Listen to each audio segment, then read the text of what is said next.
What is up, everybody? Welcome back to the channel. Happy Saturday. My name is Justin, aka No Good Comics, and we're talking some Saga here, of course, for comic book team up. It's been a little while, but I got to bring my co-host on and kick things off. So, Victoria, what is going on? How you been? Hey guys, hi Justin. Very busy, hence probably why the no comic book team up. So, yes, Totally, yeah. same But here. I'm still I'm glad keeping we're able to do it. tabs on everybody. I just haven't really been able to engage like as much as I would like. So, yeah, You're not alone. You're not alone.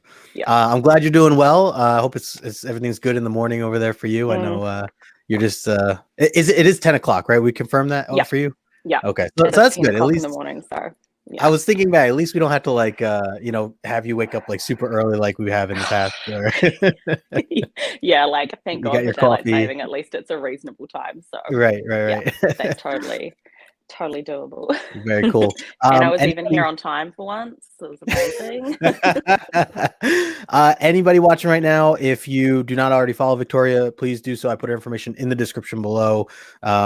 This is our episode 6 of our comic book team up. I know like you said, like we've kind of been choppy on certain things with schedules and things like that, but Yeah, certainly want to keep this going into the yeah, new year. And definitely. been having a blast, every time we do this. So we have a Yeah, long list, I know, still too, yeah, we in do. terms of And we had reading. Abby last time, which was awesome as well. So go So back and great. watch the episode with Abby that we did on Sweet Tooth. It was amazing. It was Yeah, so much fun. so Yeah. much fun. I need So to get we back have on and another reading cool more of that. guest coming in. Yeah. Right. Yeah. Yes. So we were all just backstage kind of geeking out about Spider-Man, which we won't spoil here, but of course, yes, we have our nice mug. We have our great guest, who was someone that was just a guest on my channel a couple weeks ago for Comic Collector Origins, and someone who I personally think has really hit the ground running in this comic book community, Yes. and she's Yeah. everywhere right She now, and I is love every so cool. bit of it. So of course, we're talking about Hayley, aka Shy Comic Girl. Let's bring her on.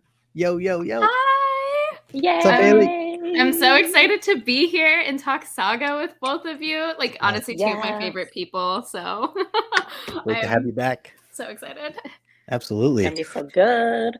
So yeah, you've just been weren't you just streaming last night too with like Lucy and a bunch of people, or did that Yeah, happen yet? I was doing was it Nearing Nirvana, which is so Yes. much Yeah. fun. I honestly love being on that show. They're just like so great and so fun. We did play the thing of Drunko Vision with holiday movie posters. So they scramble it and we have to guess. And I just realized how many holiday films I have not watched because I only watch like Hallmark Christmas movies. So just telling on myself. So Well, it looked like you guys had a blast. I caught some of the replay, and there was a good amount of folks there. So it was always good time for that stuff. And they're always crushing it over there. Definitely got to catch up on more of their content.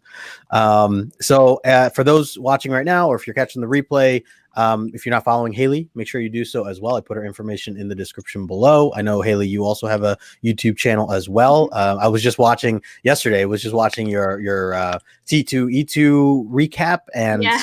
Amazing stuff. I'm so jealous of what you were able to accomplish there. It's so awesome, the people that you met and everything. So much fun. Yeah. So yeah, if you guys have not checked that out, definitely do so. Sub up Hayley, sub up V, as I said before. So before we get into talking about Saga again, we're talking about volume 1. So just to clarify, and there is going to be spoilers. So anybody who hasn't read this yet, if you're hoping to read it and you don't want to be spoiled, definitely this is not the time to be watching us. Yeah, go read it, come back.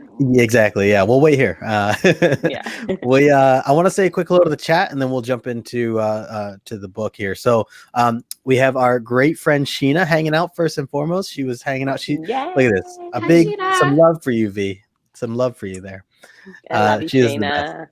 So, and I should also say now, and I do have their banner. I'll plug later as well. But Sheena and her girl group are all doing a whole segment of breaking down Saga, the entire compendium, over the next 6 weeks, I think, or 7 weeks. Amazing. So I can't wait to watch. Yeah, that's going to be awesome. Yes, And it was kind of like perfect timing. I'm like, oh, well, we're just we're like jumping in our show. And but I know that her and Jay Rails, Moonlit Comics, and a few others are all going to be over there. So definitely stay tuned for that.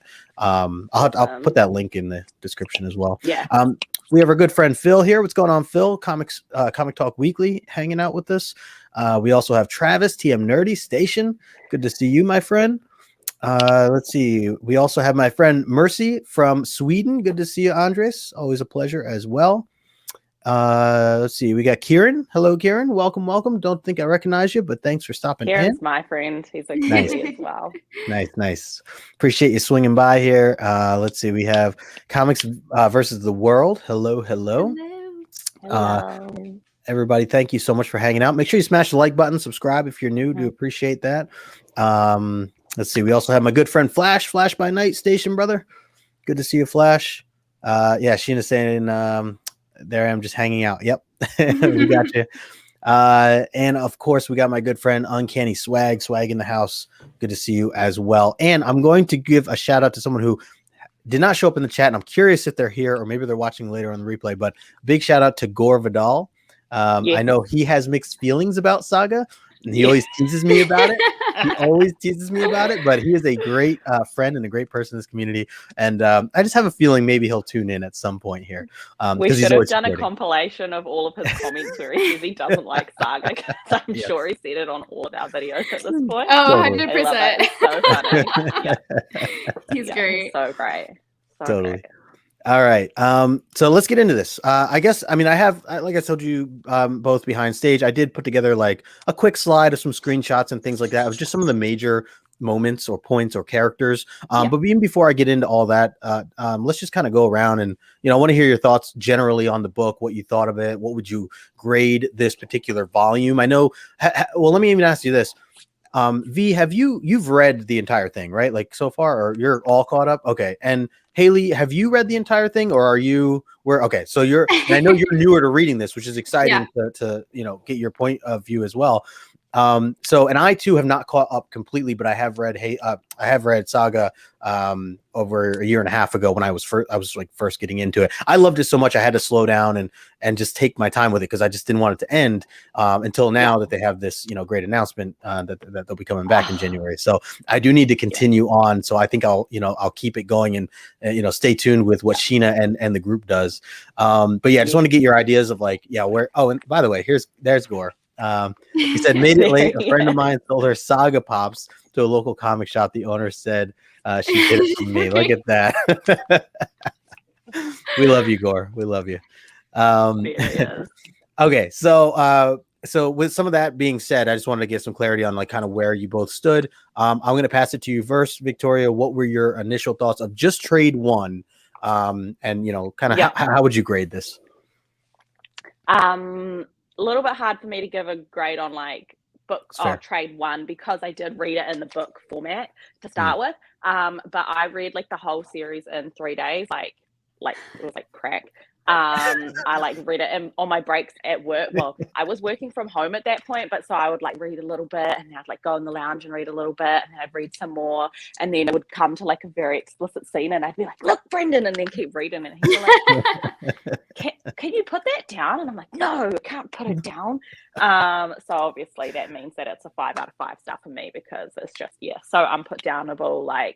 So many iconic moments. There's so much originality, but then also within those original ideas, there's a lot of nods to other, sci-fi epics, which is just so amazing. So, Fiona Staples' art, incredible. So the only criticism, and I said this in my vlog when I reread this first volume, is that I hate the way that Brian K. Vaughn uses. And I think Gore and I actually talked about this because he did leave a really good comment on it. But I do hate the way that Brian K. Vaughn, I don't know what it is, but in every first issue, he always has to use the R word, which I get is part of characterization because you can use that really horrific language and then show character growth. But I just don't like it. But that's probably my only real criticism. Other than that, I just love it. So awesome. Yeah. Awesome. Very fair. Hayley, what about you? What were your initial thoughts and how would you grade this? Yeah, so Saga is something that I tried starting years ago when I think I was in college when it was first coming out, and then I dropped off because of I think just life was happening, and so I read it all the first volume essentially in 2 sittings, and I really like it. I will say I'm not at that point yet with saga that I'm like, holy crap, I need to, like, I just want to keep reading and reading and reading. Like, I feel like it's definitely, someone was telling me it's like a slow burn, and that is exactly what I'm getting. There's so much world building that's happening within the first volume, which I think is done really well and has a lot of originality. Like, I do find myself reading a bit slower and pausing on the frames. I think the art is phenomenal, and I think the characters that they're creating feel really different than any kind of like fantasy I've ever read or watched, or any even sci-fi. I felt like there was a uniqueness to it that felt like I'm excited to see how they expand it, is what I think I'm most excited about. Like, I want to see the other worlds. I want to see the other characters that come into play.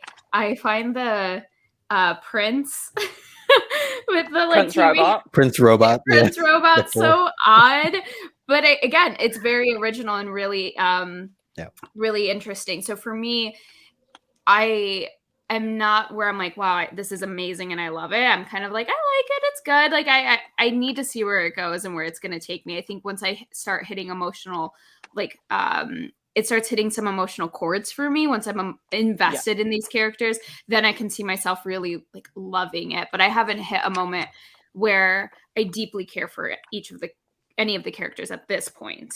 Yeah, no, that's fair. Totally fair. And I think, even for me, like, I was definitely, I feel like I was hooked from the start with, I mean, just the combination of kind of what you guys all said, like just the world building along with the artwork was just fantastic. I do think that this first particular trade really, truly is a well done way of just setting things up before we get into like a lot of the meat and potatoes, which come, really, after this first trade. So, but it does, starting somewhere. I think, as you said, V2, it definitely like gives a nod to some other things. I always think if I try to describe this to somebody in like a phrase or two, I always think of like Romeo and Juliet meets Star Wars, or like I've heard some people kind of describe this as like a more perverted Star Wars in a sense, which I don't necessarily like that phrase per se, but and I don't want to take away from anything or compare it to those, but it does have like you said, like nods to some of those things. There's obviously a very strong love story involved for these main characters, but we are also getting the narration from the daughter, who we really barely see in this first trade. We just hear her voice in terms of the narration, which I think is a really unique way too to kind of tell this story. And knowing what I know, at least from a little further ahead of what I've read so far, and seeing covers and things like that, like it's just cool to see we're really going to see like a lifespan of what's to come. So but yeah, so I'm on board with both of you, and Saga's definitely been one of the first indie books that I ever got into in my short period of time of reading comic books, and I have a 9.8 right there above me that I got from a friend who had the first 18 issues in a box underneath his bed. And he was just trying to sell them. I know him from Magic the Gathering. We don't even like talk comics. And he was just like, hey, I found some comics. Anybody want them? He sold me the first 18 issues for $150 3 years ago. And I sent that one into CGC. It came back a 9.8. And if you don't know, it's obviously a very expensive book nowadays. So I was really lucky to kind of, stumble across that the way I did. But yeah, so really excited to kind of dive into this with you guys. I'll bring up the slides here, and then we can kind of start, right off the bat with where we started. And Sheena, Romeo and Juliet in space for sure. Gore here just said, I agree, Justin. Saga isn't perverse. I think the opinions come from some readers who didn't who don't read independent books. Where nudity, sex, and adult themes are common. For sure. So this is the little bit here that I put together. And again, I'm just going to kind of show some stuff, and we can just all run with it and go whatever direction. V, I'll pass it back to you. I just kind of, we start out with these two main characters and this, action of a scene. What are your thoughts on this? Like, and what are your thoughts on these two characters, Alana and Marco? Marco's daddy. First of all, he's the GOAT. Alana, though, I really, really love. I love a strong mother character. Because I had Lila my daughter when I was really, really young. So I always love to see like a parental character, not that is like me, but that you see that doesn't know what they're doing, like I didn't know what I was doing. And so like this scene here where she's giving birth is so accurate, because like these are all like totally things that you think and say, Right. and it's obviously like dramatized a little bit because it's in space, and it's a comic, but like, you know, it's just so accurate in a fictional way, as to what actually you're thinking when you give birth. It's just, giving birth is the weirdest thing ever. And I just like, I love this panel because this is the most unrealistic part. Like, no, like when my daughter was born, my husband had to sit down. He was like, this is gross and she looks like an alien. So yeah, that's probably the most unrealistic part. But yeah, I just think like it's very true to like Brian K. Vaughan's writing and SAGA as a whole, is to just hit you right off the bat with something kind of off the cuff, out of left field, that you wouldn't necessarily expect, that makes people a little bit uncomfortable, but is actually completely normal. You know, like childbirth is completely normal, but it does make people uncomfortable. So it's kind of a very SAGA thing to have right there from the get-go. And I do love that, like right off the bat, they're sort of just, you get into they're running for their lives, protecting Hazel, and you get like a good introduction to the planet and like the war and stuff to start with, because you obviously see like the soldiers come in right off the bat as well, which is really, really cool, I think. And obviously, sorry, the other soldiers up here. So yeah, I'm rambling. Actually, sorry. I think no, you're good. I think I have there. I did take a couple, and that's like kind of them. We get this quick idea of like, you know, that there's these two battles going on, and that this is, you know, inappropriate for the universe, that these two should not be together, essentially, right? And that's where we get that Romeo and Juliet type of vibe.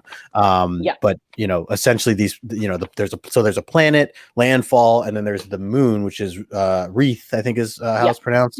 You know, and then the people certainly have been at war for a long time, is what we learn. You know, we kind of go from there. Hayley, what are your initial thoughts of like kind of how this whole first issue kind of kicked off? Well, I totally agree with what Victoria was saying, in the sense that like it's starting with a scene that might feel really uncomfortable for certain people and is completely normal, and is a part of life.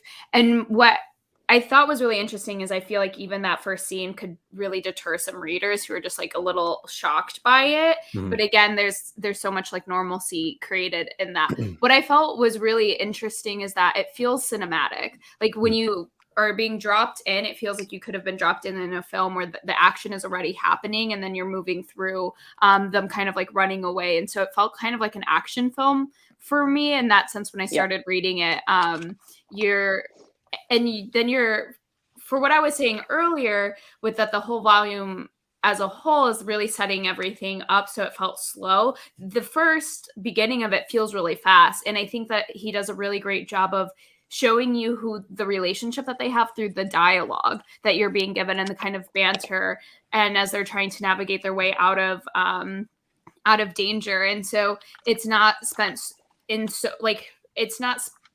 with too much exposition, I guess, which I really appreciated. You're getting a lot of action, which makes it just very bingeable, very, you know, quick reading. So I loved the beginning of this. It definitely leaves a mark, and again, you're starting with originality, which I really appreciated. Yeah, well said. I want to say a quick hello to Hen, who is in the chat as well. Henrith, hello. Thanks for stopping by. Great to see you. My daughter. My adopted daughter. Sheena says, I love it. I'm proud of you people. We love you, Sheena.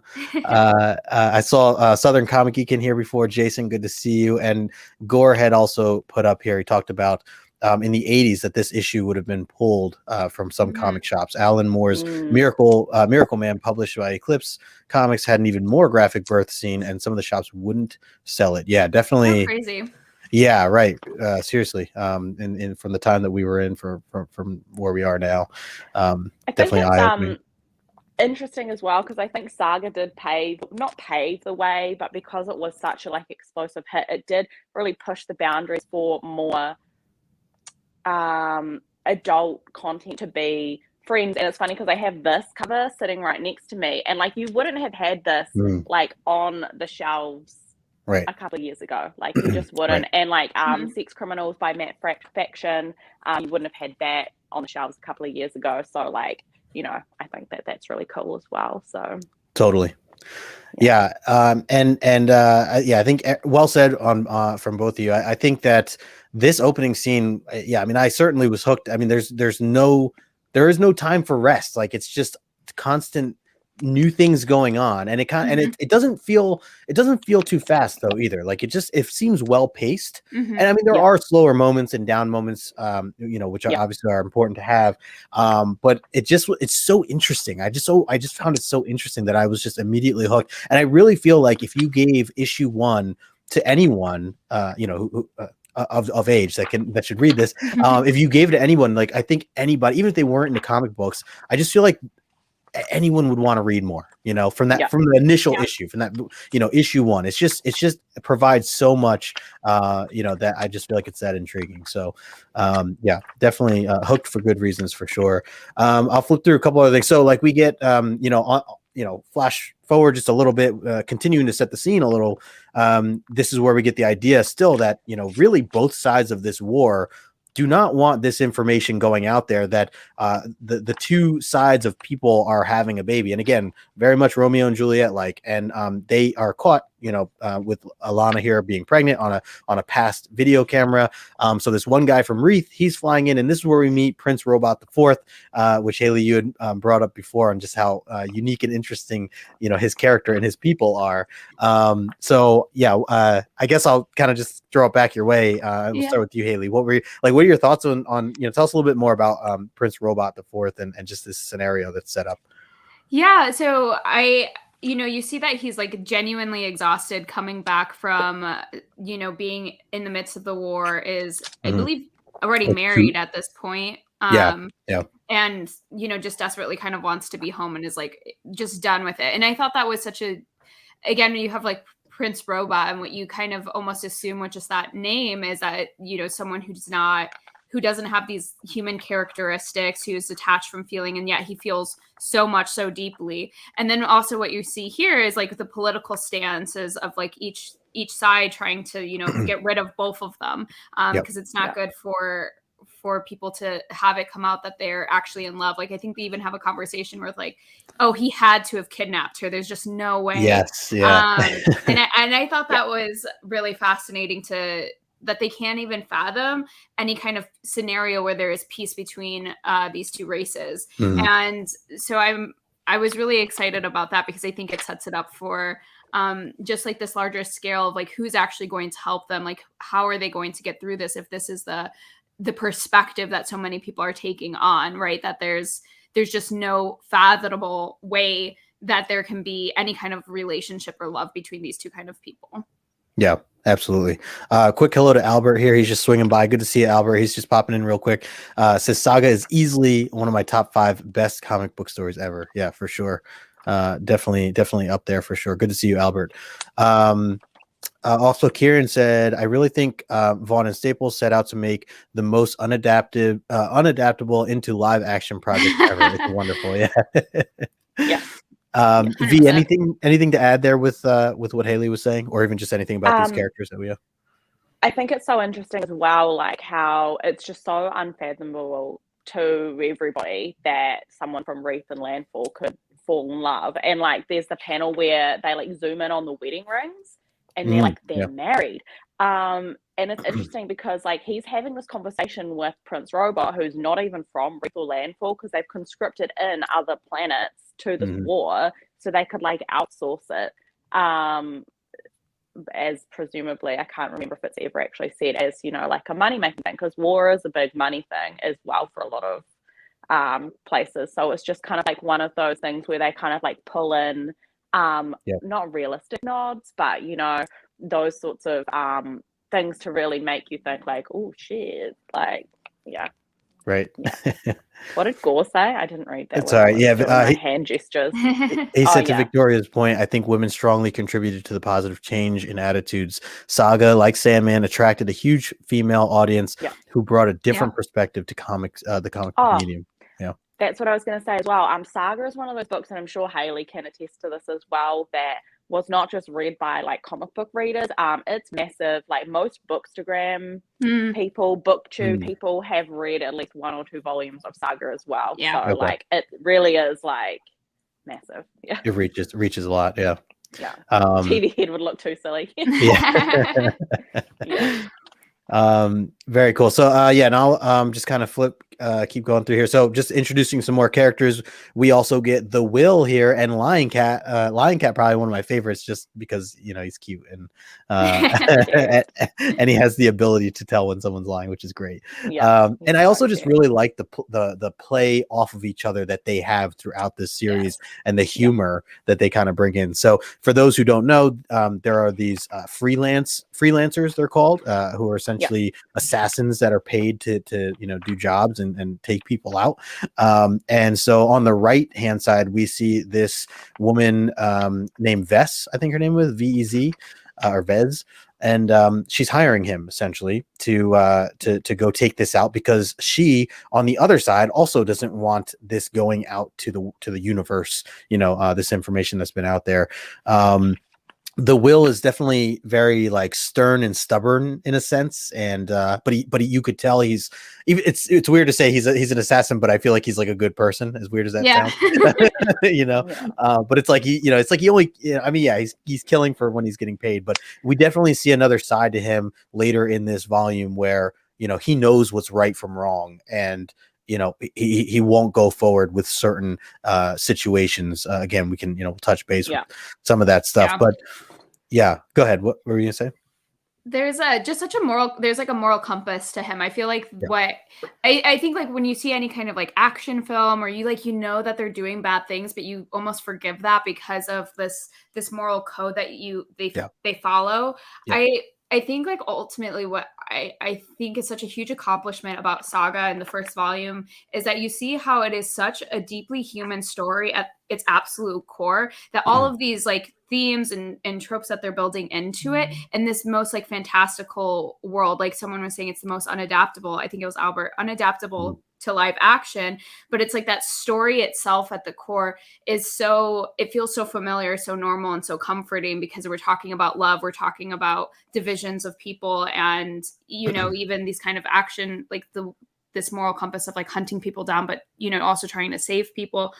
It's like they took what, like I feel like what every like great story is and should be, and then put it in the most kind of wild ass world that they could build out. And I think that's what makes it just so good at the end of the day for it, because it's not even, it's like there's the unique world building, but if it didn't have all of these core elements, like would it even that matter? Right. Gore says he's basically Han Solo. Talking about the world there. Says it's his favorite. V, anything you want to add to this, or what are your thoughts on the Will and Lion Cat? I don't want to say anything about the Will because I have read up to issue 54. But he's so multifaceted. Like the way that his character grows and changes and adapts throughout the 54 issues is just fascinating. And him and Prince Robot, they're just those characters that one minute you feel like you can relate to them, you feel bad for them, you empathize with them, and then a couple panels later you're like,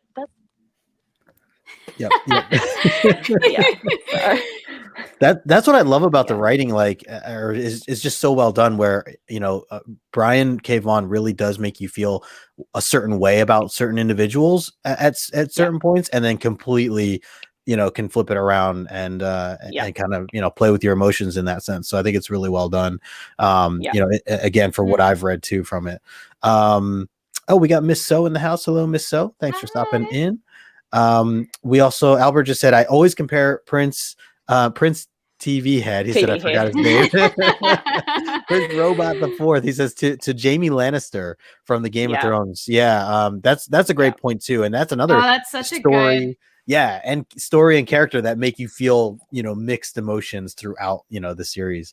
So good example there as well. I love how they did include the line, like, what kind of asshole brings a kid into they say world like this. But, like, every parent thinks that at one point or another, like, should I have brought kids into this world? Like, and I'm in a very sheltered, privileged environment, but I can't imagine how much worse it would be for someone that didn't, have all the privilege that I have. So, but like every parent feels that way. So I like that inclusion because it makes the story more relatable to more readers. You know what I mean? So totally, yeah, absolutely. Just those little extra things. Gore agrees with you here on the idea of reading onward with some of these characters. For sure. I threw this little bit in here because I thought it was I find it really interesting and funny, and it does like helps tell the story of like the world building. But the abilities that Marco has and his people have of like that there's magic, within this universe that we're in.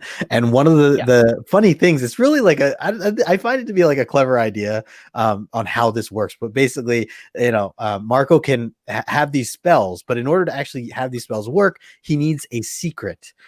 Meaning someone else around him has to actually tell him a secret, something that truly is a secret. And Alana does try to BS this at first, and it doesn't work. He's like, no, like, if you want us to get out of this, give me some sort of random secret, and she talks about how she actually likes the taste of her breast milk, and it works, and he does his spell or whatever. I just think it's such a funny and unique, ability, I guess we could say, that's included in here. So just wanted to throw these couple panels in here. Moving on, we get another freelancer.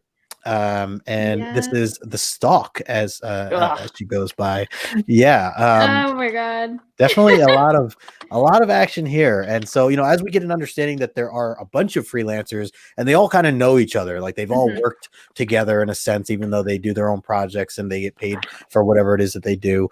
You don't quite know right now, like, do they get along? Do they work together? Are they completely solo? But we do get this going on right now because there are several people who really want to ensure that Marco and Alana and the baby Hazel do not get off this planet where they are right now, not Wreath, Cleve, planet Cleve. So this is like, I think it's like one of the moons or something like that, but that's where they initially met.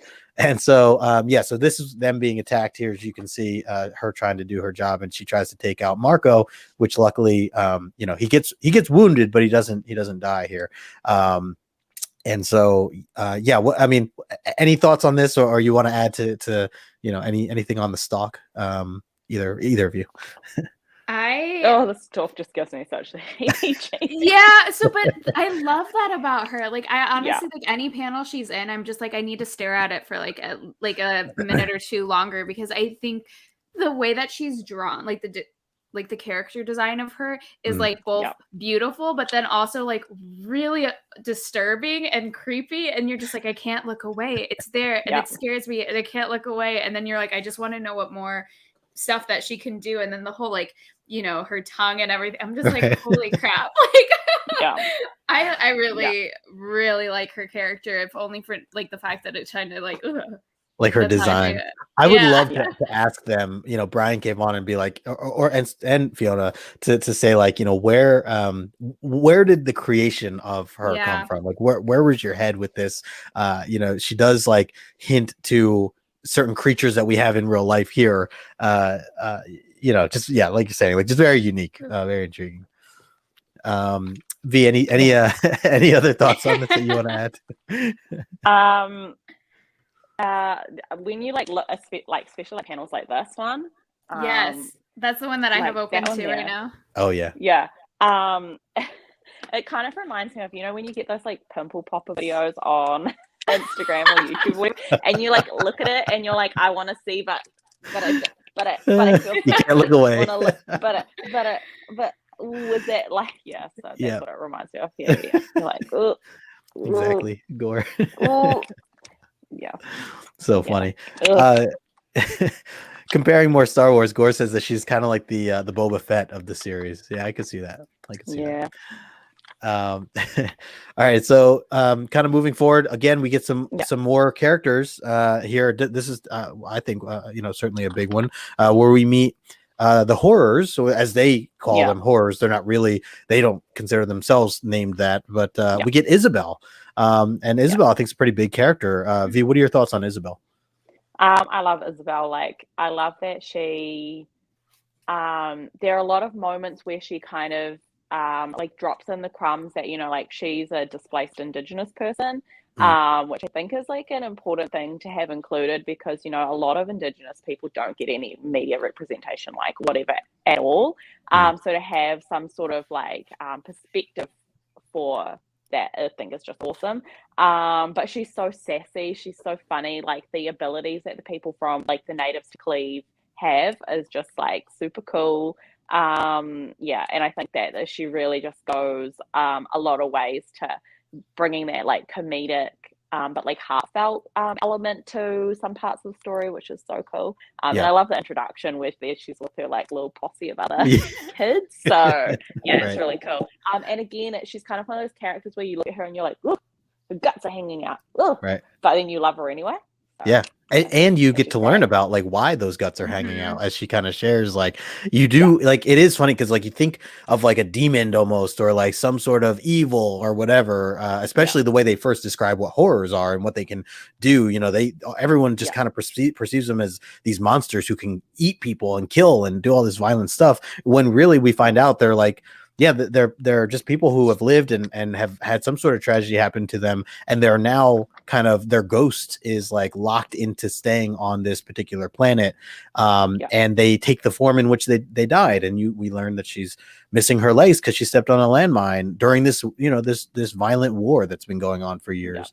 So there's definitely a lot to unpack there with her, and kind of truly who she is, and all of them. Hayley, what are your thoughts here? I really agree with Victoria, and also you talk about just like the way that they build them up, like the fact that they are these Indigenous people who are then displaced, and the fact that they are seeing the mythology that's kind of created by other people who are alive and trying to take over this land. It really, I think, makes an echo to the Indigenous people like in the US of how they were called like savages, right? This like mythology of like how they were built to be seen from the perspective of those invading the lands. And then the reality of it, just them being a part of the land, wanting to protect their home, protect their place. And I think that was like such a beautiful way of like, kind of showing what Indigenous history can even look like and how it can be warped, especially in times of war and like genocide, right? And so I thought that was really well done, and it's also really kind of like short build up. Like it kind of happens in a couple of pages, and then you're given them, and they're so cute. They're so freaking cute, and it's so heartfelt, like you were saying. And so I thought that was such a great way of, Alana's so terrified of them, and she doesn't want to give Hazel to Isabelle, and then you see how gentle and tender she is, and the comedy, and it's totally washed away any of what is being told to you in the first few pages before you even meet them. And so I really liked how that was done. I thought the writing of that was perfect. Agreed. Yeah. Especially because, what's up, Jason? Sorry, go ahead. Especially because, like normally in like a fantasy or sci-fi book where there's a war happening, usually it's like civilized man, or like, like educated, like rich people versus savages. But this is much more like a nod to reality, where actually that's not anything to do with savages, it's just misunderstanding and displacement and, like colonization and like all those sorts of things. So and there's good. Kids involved in that. There's always kids involved. Yeah. And I think that gets washed away so often in any kind of discussions where it's not just like adult people who are, fighting. You have like real families. Casualties of like, families, children, all of that stuff. And I thought that was, you see the little. I think Isabelle says that she has like 8 siblings or something like that, or had 8 siblings when she was alive. So like, that's why she's so good with little kids. I want to highlight something here too. I see Damien hanging out in the chat. What's going on? Sleepy Reader 666. He says, "Gore, I'm shocked to see you here." seems Gore certainly lets people know how he feels all around about. I'm so excited. Us so much. Yes, he is a supporter. We also have Phil Ailing in the house. Good to see you, Phil. Thanks for stopping in. Yeah, so spot on here. And so, talking about Isabelle, obviously she takes on a rather large role with and kind of a deal, right? As she wants to get off this planet. And one of the only ways she can do that is to, and I forget the phrasing, and maybe one of you know or remember, but basically like attach herself to Hazel, right? And kind of to be become bonded to Hazel's soul. bonded. I can only leave if I'm bonded to the soul of a living native. There it is. And then Alana says, so I wasn't born here. And then Isabelle goes, I wasn't talking about you because Hazel was born on Cleve. So yeah, which is like scary. Like, for if you put yourself in Alana's shoes, where you're just like, well, who is, like, I still don't know you. You seem okay now that I'm getting to know you, but like, I don't know, what could you do to my baby? Like, are you gonna?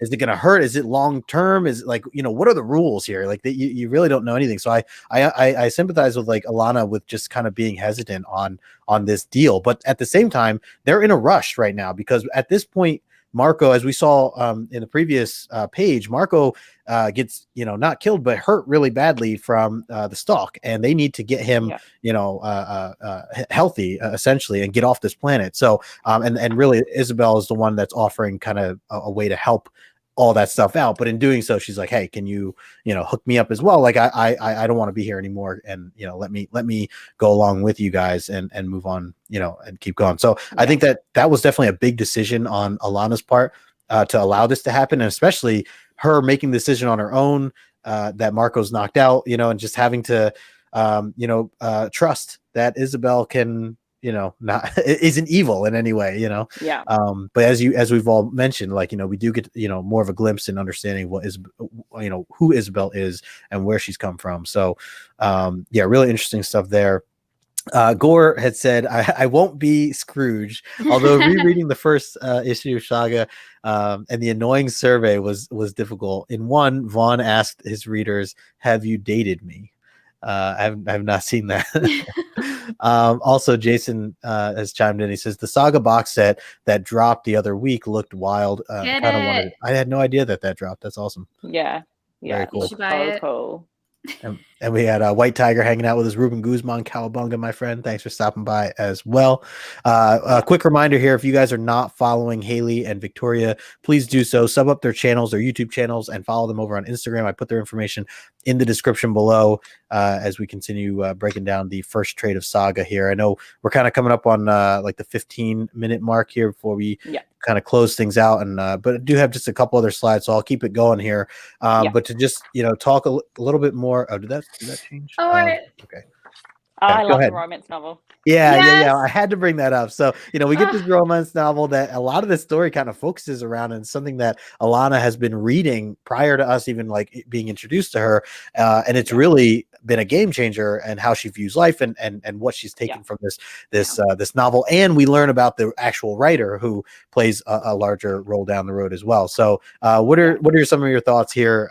Hayley, you seem to have some things you want to share. I love this so freaking much. So because like romance novels in general, they're one of the biggest like markets, like period. And they're often put down as like, like chick lit or trashy or whatever the case may be. But like historically, they are one of the most progressive kinds of writing because they are so much more inclusive oftentimes than like any other genre of literature. And it's women writing for women, which is also something that is often ignored or treated as like something that isn't smart. And so what I love so much about them making a romance novel, what pushes her to kind of see a different perspective, is so genius. And also I think so in line with like how women sometimes like read romance novels and actually see themselves and see this like larger perspective and more inclusivity. And I just thought that was like chef's kiss, so well done, because it makes a romance novel like political, and it is. They have always been political and radical in a lot of ways. And so for that to have like come up in this world, I think it's so much grounded in our actual reality too. I I can't say enough good things. Like, I'm so happy. Yeah. Like I just read this Christmas romance novel the other day and it was so good. Like the main character was on the autistic spectrum.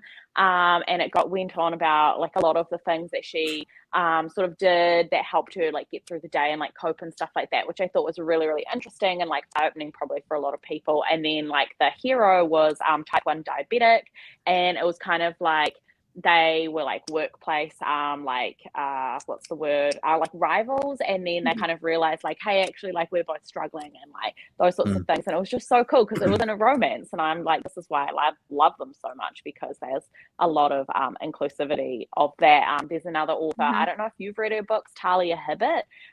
She writes Get a Life, Chloe Brown, Take a Hint, Danny Brown, and the Chloe Brown one, and like all of them, those 3 books include like fibromyalgia, you know, that chronic pain. Like that's included.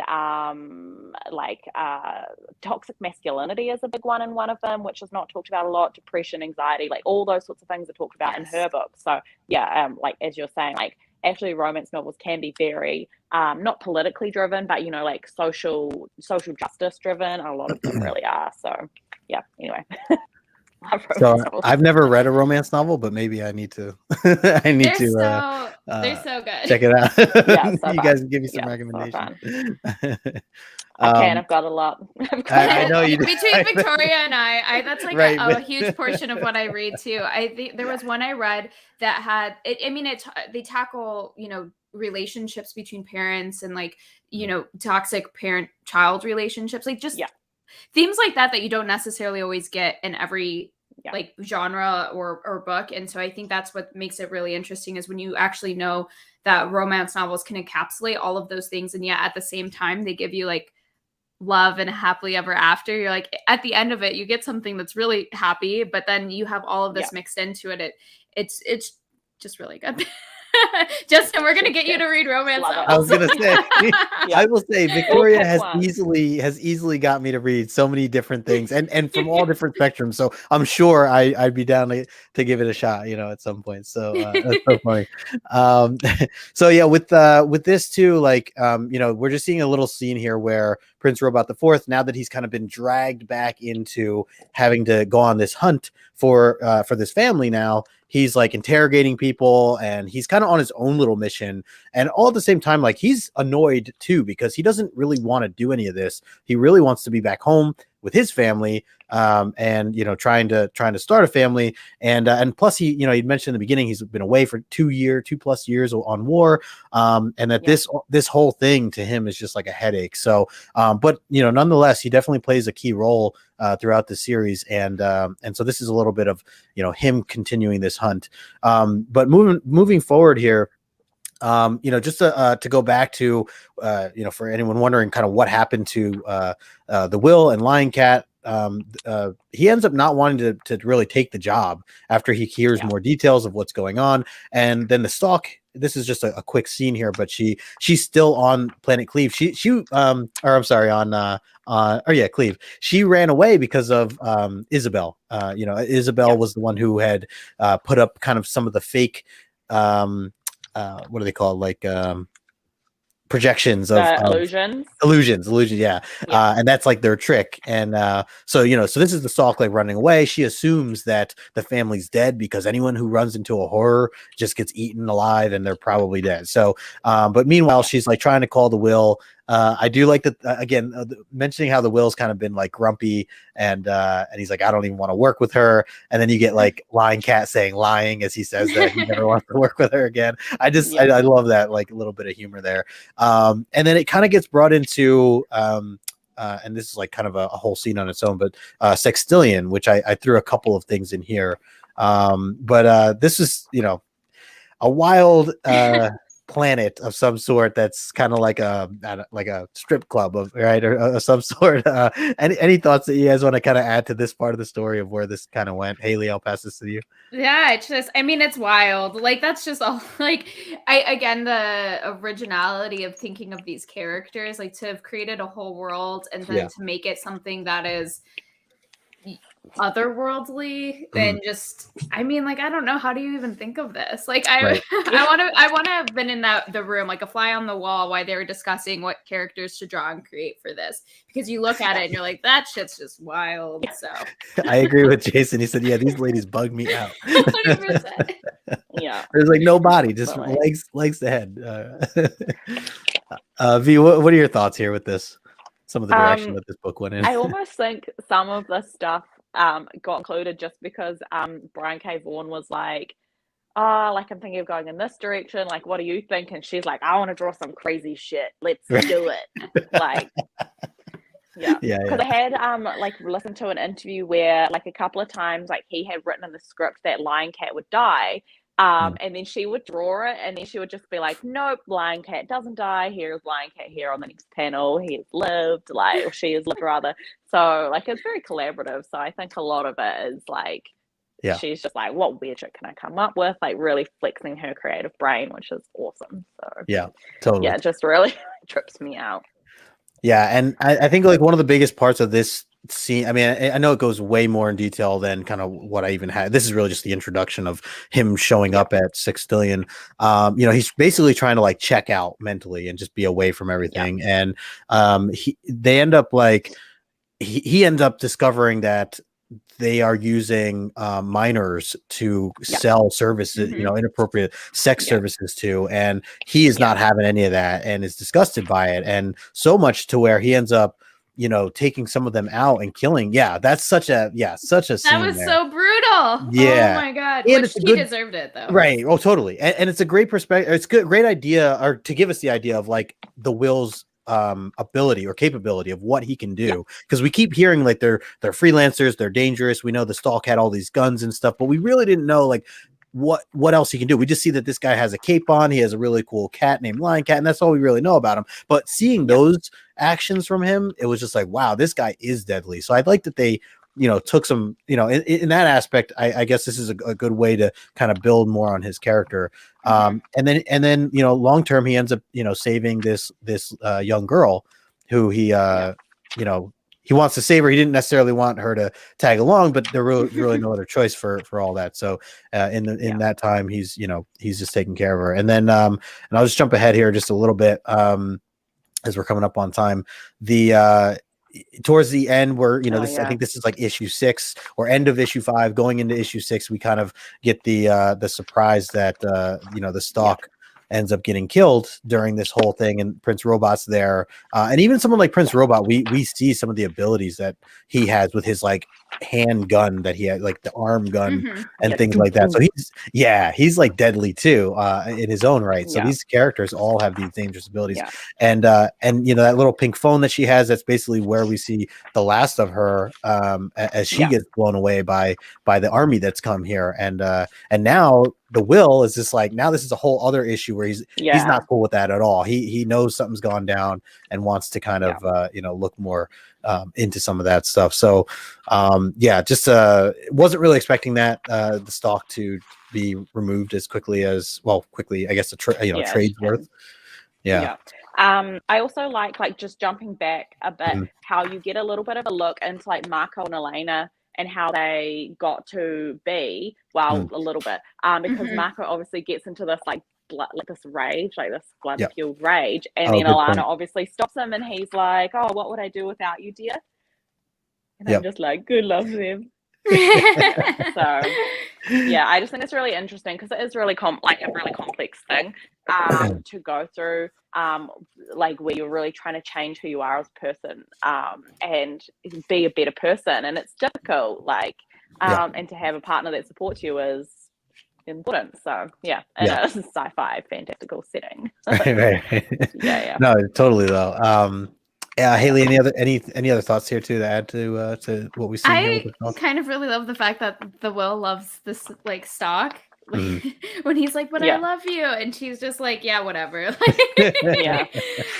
then when she gets killed, I was like, "No," because like even though she's super creepy, I'm like, I want that love to I just want everyone to find love. Everyone deserves love. Totally. Gore here too. He was shocked. He said, "I couldn't believe the Stalk, or that Stalk, one of the most interesting characters in the series, is killed so early on." Yeah, agreed. for sure. Moving on here, I think this is the second to last slide that I have. Is just seeing this is the rocket ship, the tree rocket ship that they're trying to get to essentially now that, and again, I know we're kind of jumping through certain things, and Marco is kind of woken up now. He's okay. And they are basically just trying to get off this planet. That was actually one of the whole main things of this trade was their journey. They found this map, and their journey basically is to find this tree that they didn't even know existed or not. And this tree can be a rocket ship, as they find out. And it's very unique, and you learn a little bit more about how you can even operate this rocket ship. But luckily they're able to do so. And this is where the journey really kind of kicks in gear. To where we see them actually out and about, not just on that one planet. And we get a little surprise as a couple of as they refer to them as Moonies, a couple of Moonies show up towards the very end as well. And we find out very quickly who these Moonies are. And I thought this is really interesting. And again, really just setting up. It's really just setting up with the ending of trade trade one. And it's actually Marco's parents, his mom and dad, that kind of show up here and think that he's, in danger or need help. And so that was very, very interesting to as well, to say the least. Victoria, and it's funny because it's such a human moment, because it's like, or a lot of mothers really struggle with their husbands' families. And so it's so interesting that they threw that in there, and it's in such a fantastical setting, because obviously they hate Alana's race, the Wings, and so they're just it's so shocking to them. And I just think it's so interesting that that's the vehicle they use to kind of progress the story and understanding of each other, and progress the changes that are sort of happening in the universe per se. So it's really interesting. But also I just want to point out this cute little panel here with Marco and Hazel. Look at so her. cute. She's so cute.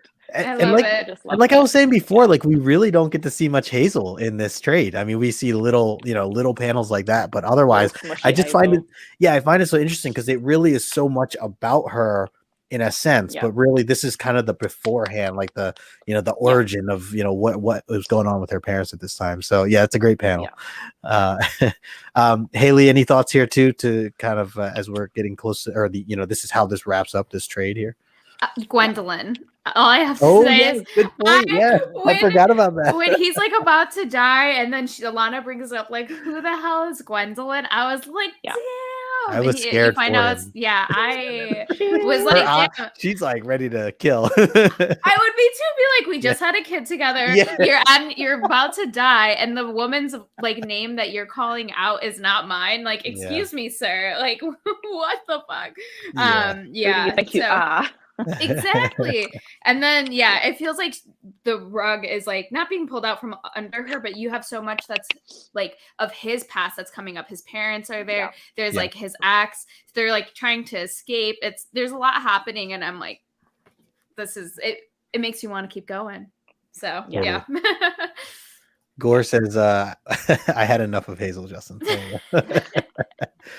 So that is, I thought I had another slide. I did not. The last slide that I thought I put in here, and I apologize, I didn't, is the banner for the show, the Saga show that J Rails and Sheena are doing along with their group. So again, wanted to shout them out. I'll add that link to the description when they develop that. But in the meantime, definitely this was been a great first trade, great kickoff to this. I know we're coming up on the hour mark here, but I do want to get kind of some final thoughts here. Anything that we might have missed on, or anything else that you guys wanted to share? Victoria, I'll pass it over to you first. Is there anything else that you wanted to add in here before we close out? I just think that you guys should read to issue 54 so you can see what I've been going through for the past how long this has not been in print. So I just really like it. It just really, I can see why someone like Gore might not like it, but it does really hit a lot of the notes that I personally like in my fiction and my comics. So I think it's so fun. I like it. Cool. I like it. I like it a lot. And Hayley, any other final thoughts here before we wrap up?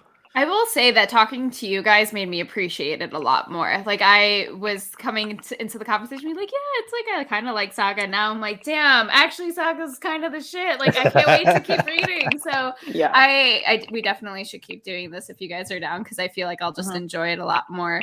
Just digging into it, like going back, I think, and really studying what some of the stuff helped. But yeah, I'm excited. Now I'm gonna get off this and just go read.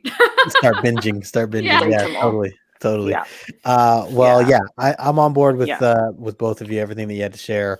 I thought this was great. Definitely a nice refresher for me to dive back in, my second time reading since my first time diving into it. So it's nice to get a refresher on a lot of things. I too want to continue reading it because there are parts I don't quite remember, or and I did slow down with some of it. So, and as you said, V, like I got to get to the end of this in time, especially in time for January. So my goal is, before they come out with that, what is it? The new issue will be 55, I think. 55. You said? Okay. Yeah. So before they come out with 55, my goal is to have all the way up through 54 completely read, and ready. So I'm really excited for that. Yeah.